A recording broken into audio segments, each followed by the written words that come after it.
I had my first seizure when I was in Form 4, second term.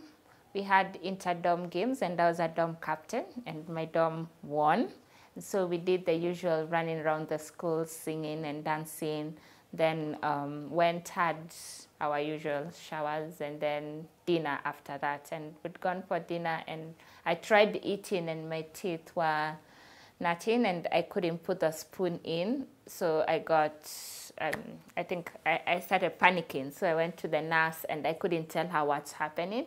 All I could do was just show her that my teeth are nothing, and she couldn't say what was wrong with me. She tried touching my jaws, asking if I was feeling pain, and all I could do was either nod my head or nod in agreement or disagreement, but my teeth were still gnashing. So she told me to have a rest and then see how it goes. So I just slept for like I think 2 or so minutes, and then it kind of calmed down. So I went and had my dinner and went to class, but she insisted that I go up to the dorms and sleep. I just wanted to go and read because mock exams were just around the corner. Then when I went to class, everything looked okay. Started reading, and then my left hand started jerking. So I'm left-handed, so I sat on the side of the row where there's space to the next row. So my left hand started jerking, and so I couldn't write, and it was jerking very violently and forcefully, so I couldn't hold it, and everybody behind me and on the other row was wondering what's happening to her. So I went to hospital, and that's when I woke up, and that was like around 8, 9 in the evening.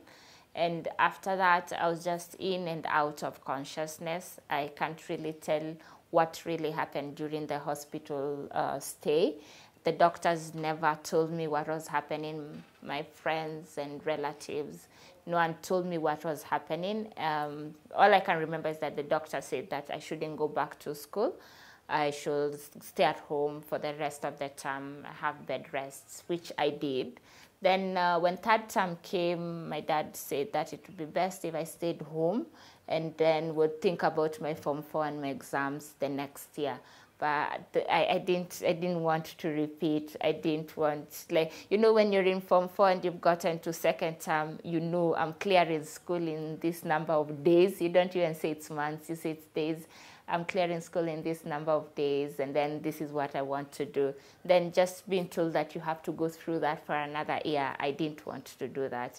So I insisted, and they took me back to school, but I know they did it more because maybe they feared I'd get sick again. So I went back.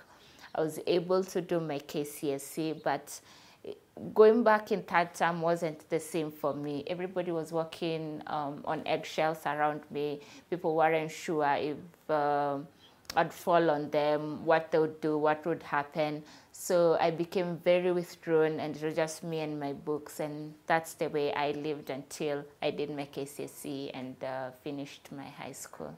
So when I got back to school, all the people I thought were my friends didn't receive me well. They're all walking on eggshells around me. I couldn't do group work with any of them anymore because they were all afraid. And when I got seizures in class, people, they just didn't want to be associated with me anymore. So this made me very, very withdrawn. I kept to myself. I didn't talk to anyone in class.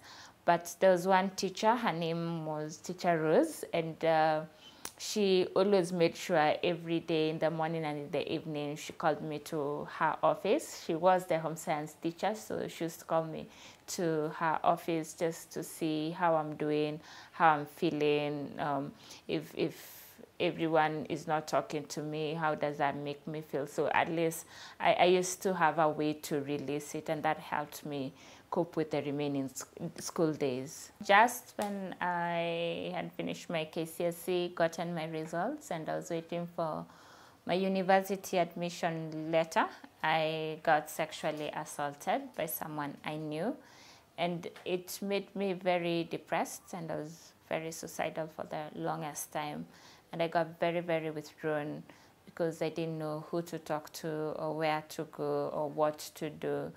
And it was a very trying moment for me. And because I had no support system of sorts, my seizures increased, and they became very severe to an extent where my speech became very blurred, and my nerves became numb. So I used to be in bed most of the time, not talking, not eating, and I just wanted to be in my own space. I was really excited to go to uni because this meant my dreams were coming true. And I remember on the first day, which is normally orientation and registration day, I had a full bag of books. If the lecturer said, let's go to class, I was so ready for that. And I knew that this meant at least all I'd gone through in the past year would be behind me, and my mathematics would be ahead of me, and will live happily ever after. What I didn't like about uni is the fact that I had a very hard time making friends, because I had all these barriers I'd put for myself with trust issues. So it was really hard for me to make friends. And the people who really, really were patient enough and became my friends, it was really hard for me to maintain them. So looking back, that's one thing I didn't like about uni. I eventually had to quit university because of a couple of reasons. One of them being the fact that I couldn't concentrate anymore. I was hiding a lot from my friends and my classmates. I don't think anyone in uni ever saw me getting a seizure because I used to hide when I feel the aura. So just living that quote-unquote double life, and putting that pressure, or having an escape to my books, and yet I'm not balancing it off, made me really, really sick. Having no support system, then the hospital bills kept increasing. So I just eventually had to drop out of uni, and this made me question a lot. It made me question God a lot, asking him, why did I get this illness in the first place? Then I go through a sexual assault ordeal, and then now I drop out of uni. I mean, what I'd laid down for my life had just been taken away from me. So I didn't have any hopes for my future. I just wanted out of this world. So I got really, really sick and became more depressed, and my seizures even became even more violent and more frequent.